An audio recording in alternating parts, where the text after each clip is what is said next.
दोस्तों आज के इस वीडियो में हम लोग जानेंगे कि बी एग्जामिनेशन 2023 में एग्ज़ाम में कितना नंबर आने पे पास होंगे, कितना नंबर आने पे फेल होंगे और कितना नंबर आने पे बैक लगेगा। सब कुछ हम लोग डिटेल में जानेंगे। तो आइए बिना किसी देरी के शुरू करते हैं और सब कुछ डिटेल में जानते हैं। तो दोस्तों सबसे पहले हम लोग ये जानेंगे कि बी एग्जामिनेशन 2023 में अगर पास होना है तो पास होने के लिए कितना नंबर लाना होगा। तो दोस्तों मैं आपको बता दूँ कि अगर आप बी एग्जामिनेशन 2023 में पास होना चाहते हैं तो बी एग्ज़ाम में पास होने के लिए आपको 100% में से 36% नंबर लाना होगा। यानी कि आपका जितने भी नंबर का पेपर होता है आपको उतने नंबर का 36% नंबर लाना होगा। जैसे मान लीजिए कि अगर आपका 100 नंबर का पेपर होता है तो आपको पास होने के लिए 100 का 36% यानी कि 36 नंबर लाना होगा। अगर आपका 75 नंबर का पेपर होता है तो आपको पास होने के लिए 75 का 36% यानी कि 27 नंबर लाना होगा। और अगर आपका 50 नंबर का पेपर होता है या फिर 50 नंबर का प्रैक्टिकल भी होता है तो प्रैक्टिकल हो या पेपर हो दोनों में आपको पास होने के लिए 50 का 36% यानी कि 18 नंबर लाना होगा।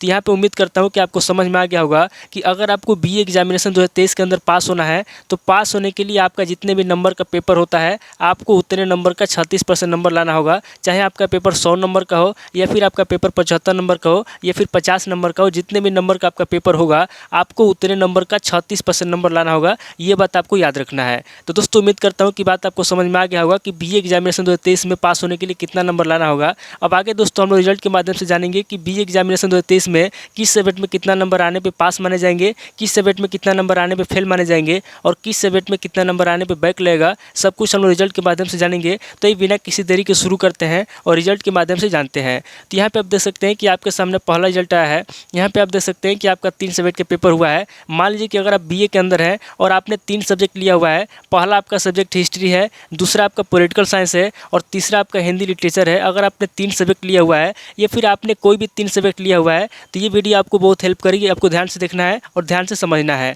तो मान लीजिए कि अगर आपका 3 सब्जेक्ट है हिस्ट्री, पॉलिटिकल साइंस और हिंदी लिटरेचर, तो यहाँ पे आपका फर्स्ट सेमेस्टर सेकंड सेमेस्टर दोनों सेमेस्टर में आपका 100 नंबर का पेपर हुआ है। मान लीजिए अगर आपका 100 नंबर का पेपर हुआ है दोनों सेमेस्टर में, तो हिस्ट्री की बात की जाए तो यहाँ पर आप देख सकते हैं कि हिस्ट्री के अंदर आपका फर्स्ट सेमेस्टर में 100 में से 48 नंबर आया है और सेकेंड सेमेस्टर में 100 में से 42 नंबर आया है। यानी कि हिस्ट्री के अंदर आपका फर्स्ट सेमेस्टर सेकेंड सेमेस्टर दोनों सेमेस्टर में पासिंग नंबर आ गया है। क्योंकि मैंने आपको पहले बता दिया कि आपका जितने भी नंबर का पेपर होता है अगर आपको बी एग्जाम में पास होना है तो उतने नंबर का 36% नंबर लाना होगा। तो यहाँ पे आप देख सकते हैं कि मैंने आपको बताया कि आपका फर्स्ट सेमेस्टर सेकंड सेमेस्टर दोनों सेमेस्टर में 100 नंबर का पेपर हुआ है। तो यहाँ पे अगर आप 100 का 36% निकालेंगे तो 36 नंबर होगा।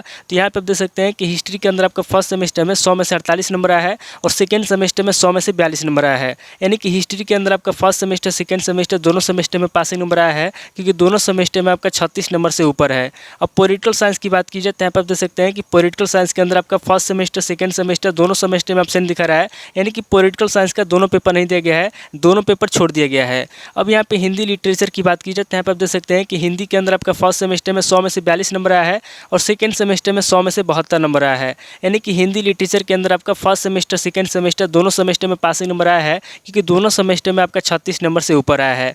अब फाइनल रिजल्ट की बात की जाए तो यहाँ पर आप देख सकते हैं कि पार्ट 1 में 282 है, पार्ट 2 में 279 है, पार्ट 3 में 204 है और यहाँ पे ग्रांड टोटल की बात की जाए तो यहाँ पर आप देख सकते हैं कि 765 है। और यहाँ पे रिजल्ट की बात की जाए तो यहाँ पर आप देख सकते हैं कि सप्लीमेंट्री दिखा रहा है यानी कि यहाँ पे बैक लगा है। अब यहाँ पे बैक क्यों लगा है और बैक किस सब्जेक्ट में लगा है उसको ध्यान से समझिए। यहाँ पे आप देख सकते हैं कि हिस्ट्री के अंदर फर्स्ट सेमेस्टर सेकेंड सेमेस्टर दोनों सेमेस्टर में पासिंग नंबर आया है और हिंदी लिटरेचर के अंदर भी फर्स्ट सेमेस्टर सेकेंड सेमेस्टर दोनों सेमेस्टर में पासिंग नंबर आया है। यानी कि 2 सब्जेक्ट के अंदर दोनों सेमेस्टर में पासिंग नंबर आया है, कोई दिक्कत नहीं है। लेकिन यहाँ पे पॉलिटिकल साइंस के अंदर देखेंगे तो यहाँ पे पॉलिटिकल साइंस में फर्स्ट सेमेस्टर सेकेंड सेमेस्टर दोनों सेमेस्टर का पेपर नहीं दिया गया है। तो यहाँ पे जो है कि पॉलिटिकल साइंस के अंदर फर्स्ट सेमेस्टर सेकेंड सेमेस्टर दोनों सेमेस्टर में पेपर न देने की वजह से यहाँ पे पॉलिटिकल साइंस में दोनों सेमेस्टर में बैक लगा है। तो इस बात को याद रखिए कि अगर आपका 3 सब्जेक्ट का पेपर होता है और उसमें से अगर आप सभी सब्जेक्ट का पेपर देते हैं और किसी एक सब्जेक्ट के अंदर 2 सेमेस्टर का पेपर नहीं देते हैं या फिर 1 सेमेस्टर का पेपर नहीं देते हैं तो उस कंडीशन में आपका जिस भी सेमेस्टर का पेपर आप नहीं दिए रहेंगे उस सेमेस्टर में जो है कि आपका बैक लग जाएगा। अब दोस्तों आगे बढ़ते हैं और दूसरे को देखते हैं। यहाँ पे आप दूसरे को ध्यान से देखिए। यहाँ पे आप देख सकते हैं कि आपके सामने दूसरा रिजल्ट आया है। यहाँ पे आप देख सकते हैं कि आपका 3 सब्जेक्ट का पेपर हुआ है, पॉलिटिकल साइंस, सोशियोलॉजी और ज्योग्राफी। यहाँ पे दोस्तों मैं आपको बता दूं कि जो पॉलिटिकल साइंस सोशियोलॉजी है यहाँ पे आपका पॉलिटिकल साइंस और सोशियोलॉजी के अंदर आपका दोनों सेमेस्टर में 100 नंबर का पेपर हुआ है और ज्योग्राफी के अंदर आपका फर्स्ट सेमेस्टर सेकेंड सेमेस्टर दोनों सेमेस्टर में 75 नंबर का पेपर हुआ है और यहाँ पे आपका 50 नंबर का प्रैक्टिकल भी हुआ है। यानी कि जो आपका पॉलिटिकल साइंस है और जो आपका सोशियोलॉजी है आपका 2 सब्जेक्ट के अंदर दोनों सेमेस्टर में जो है कि 100 नंबर का पेपर हुआ है और ज्योग्राफी के अंदर आपका फर्स्ट सेमेस्टर सेकेंड सेमेस्टर दोनों सेमेस्टर में 75 नंबर का पेपर हुआ है और यहाँ पे ज्योग्राफी के अंदर आपका 50 नंबर का प्रैक्टिकल भी हुआ है। तो यहाँ पे दोस्तों पॉलिटिकल साइंस की बात की जाए तो यहाँ पे आप देख सकते हैं कि पॉलिटिकल साइंस के अंदर आपका फर्स्ट सेमेस्टर में 100 में से 52 नंबर आया है और सेकंड सेमेस्टर में 100 में से 74 नंबर आया है। यानी कि पॉलिटिकल साइंस के अंदर आपका फर्स्ट सेमेस्टर सेकंड सेमेस्टर दोनों सेमेस्टर में पासिंग नंबर आ गया है, क्योंकि दोनों सेमेस्टर में आपका 36 नंबर से ऊपर आया है। अब सोशियोलॉजी की बात की जाए तो यहाँ पे आप देख सकते हैं कि सोशियोलॉजी के अंदर आपका फर्स्ट सेमेस्टर में 100 में से 8 नंबर आया है और सेकंड सेमेस्टर में 100 में से 52 नंबर आया है। यानी कि सोशियोलॉजी के अंदर आपका फर्स्ट सेमेस्टर में पासिंग नंबर नहीं आया है, क्योंकि फर्स्ट सेमेस्टर में आपका 36 नंबर से कम है, जबकि सेकंड सेमेस्टर में आपका पासिंग नंबर आया है, क्योंकि सेकंड सेमेस्टर में आपका 36 नंबर से ऊपर है। अब यहाँ पे ज्योग्राफी की बात की जाए तो यहाँ पे आप देख सकते हैं कि ज्योग्राफी के अंदर आपका फर्स्ट सेमेस्टर में 75 में से 18 नंबर आया है, क्योंकि यहाँ पे आपका 75 नंबर का पेपर हुआ है। तो यहाँ पे आप देख सकते हैं कि 75 में से 18 नंबर आया है और सेकंड सेमेस्टर में 75 में से 30 नंबर आया है। तो यहाँ पे ज्योग्राफी के अंदर सेकंड सेमेस्टर में तो आपका पासिंग नंबर आ गया है। यानी कि यहाँ पे अगर 75 नंबर का पेपर हुआ है, यानी कि यहाँ पे अगर आपका 75 नंबर का पेपर हुआ है तो 75 का 36% निकालेंगे तो 27 नंबर होगा। तो यहाँ पे आप देख सकते हैं कि ज्योग्राफी के अंदर आपका सेकंड सेमेस्टर में 27 नंबर से ऊपर आया है, इसलिए ज्योग्राफी के अंदर आपका सेकंड सेमेस्टर में तो पासिंग नंबर आ गया है, लेकिन फर्स्ट सेमेस्टर में आपका पासिंग नंबर नहीं आया है, क्योंकि फर्स्ट सेमेस्टर में आपका 36 नंबर से कम है। और यहाँ पे ज्योग्राफी के अंदर जो प्रैक्टिकल हुआ है, अगर प्रैक्टिकल की बात की जाए तो यहाँ पे आप देख सकते हैं कि प्रैक्टिकल के अंदर आपका जो है कि 50 नंबर का प्रैक्टिकल हुआ है, जिसमें से आपको 43 नंबर मिला है, यानी कि अच्छा खासा नंबर मिला है। अब यहाँ पे फाइनल रिजल्ट की बात की जाए तो यहाँ पे आप देख सकते हैं कि पार्ट 1 में 268 है, पार्ट 2 में 282 है, पार्ट 3 में 277 है, और यहाँ पे ग्रांड टोटल की बात की जाए तो यहाँ पे आप देख सकते हैं कि 827 है। और यहाँ पे रिजल्ट की बात की जाए तो यहाँ पे आप देख सकते हैं कि फेल दिखा रहा है। अब यहाँ पे फेल क्यों दिखा रहा है उसको ध्यान समझिए।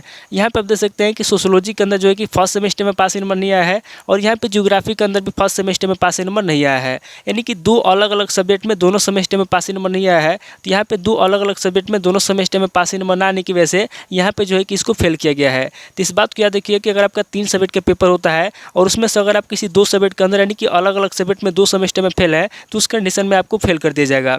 बात करते हैं तीसरे की। यहाँ पे आप तीसरे को ध्यान से देखिए। यहाँ पे आप देख सकते हैं कि आपके सामने तीसरा उल्टा है। यहाँ पे आप देख सकते हैं कि आपका 3 सब्जेक्ट का पेपर हुआ है, पॉलिटिकल साइंस, हिंदी लिटरेचर और ज्योग्राफी। यहाँ पे आपका पॉलिटिकल साइंस और हिंदी के अंदर आपका दोनों सेमेस्टर में 100 नंबर का पेपर हुआ है, और यहाँ पे ज्योग्राफी के अंदर आपका दोनों सेमेस्टर में 75 नंबर का पेपर हुआ है, और ज्योग्राफी के अंदर यहाँ पे आपका प्रैक्टिकल भी हुआ है। तो यहाँ पे पॉलिटिकल साइंस की बात की जाए तो यहाँ पे आप देख सकते हैं कि पॉलिटिकल साइंस के अंदर आपका फर्स्ट सेमेस्टर सेकंड सेमेस्टर दोनों सेमेस्टर का पेपर नहीं दिया गया है, यानी कि पॉलिटिकल साइंस के अंदर दोनों सेमेस्टर में एब्सेंट है। अब यहाँ पे हिंदी लिटरेचर की बात की जाए तो यहाँ पे आप देख सकते हैं कि हिंदी के अंदर आपका फर्स्ट सेमेस्टर में 100 में से 56 नंबर आया है और सेकंड सेमेस्टर में 100 में से 46 नंबर आया है। यानी कि हिंदी लिटरेचर के अंदर आपका फर्स्ट सेमेस्टर सेकंड सेमेस्टर दोनों सेमेस्टर में पासिंग नंबर आ गया है, क्योंकि दोनों सेमेस्टर में आपका 36 नंबर से ऊपर आया है।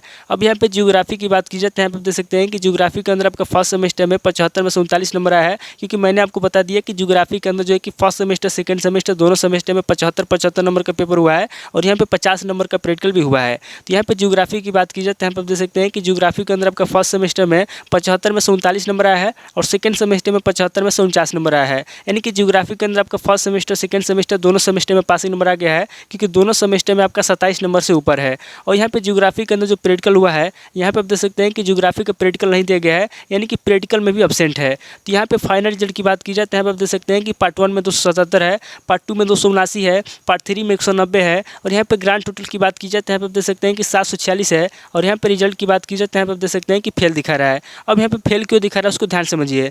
यहाँ पे आप देख सकते हैं कि पॉलिटिकल साइंस के अंदर फर्स्ट सेमेस्टर सेकंड सेमेस्टर दोनों सेमेस्टर में एब्सेंट है, और यहाँ पे ज्योग्राफी के अंदर प्रैक्टिकल में एब्सेंट है। यानी कि यहाँ पे जो है कि सब्जेक्ट के अंदर एब्सेंट होने की वजह से, यानी कि एक सब्जेक्ट में 2 सेमेस्टर में एब्सेंट होने की वजह से, और यहाँ पे ज्योग्राफी के अंदर प्रैक्टिकल में एब्सेंट होने की वजह से, यानी कि 3 सेमेस्टर का पेपर न देने की वजह से यहाँ पे जो है कि इसको फेल किया गया है। तो इस बात को याद रखिए कि अगर आपका किसी एक सब्जेक्ट के अंदर 2 सेमेस्टर का पेपर नहीं दिया गया है, और अगर आपका प्रैक्टिकल है ज्योग्राफी है और उसके अंदर प्रैक्टिकल नहीं देते हैं, तो उस कंडीशन में भी आपको फेल कर दिया जाएगा। तो दोस्तों उम्मीद करता हूँ कि इस वीडियो से आपको बहुत कुछ सीखने को मिला होगा। बस आपको एक बात याद रखना है कि अगर आपको बीए एग्जाम में पास होना है तो बीए एग्जाम में पास होने के लिए आपका जितने भी नंबर का पेपर होता है, आपको उतने नंबर का 36% नंबर लाना होगा, या फिर 36% से ज़्यादा नंबर लाना होगा, तभी आप बीए एग्जाम में पास माने जाएंगे। तो दोस्तों आज इस वीडियो को मैं ही स्किप करता हूँ। मिलता है आपसे नेक्स्ट वीडियो में। अगर आपको वीडियो अच्छा लगा तो वीडियो को लाइक कीजिए, शेयर कीजिए और कमेंट करके बताइए कि आपको नेक्स्ट वीडियो किस टॉपिक के ऊपर चाहिए। थैंक यू दोस्तों।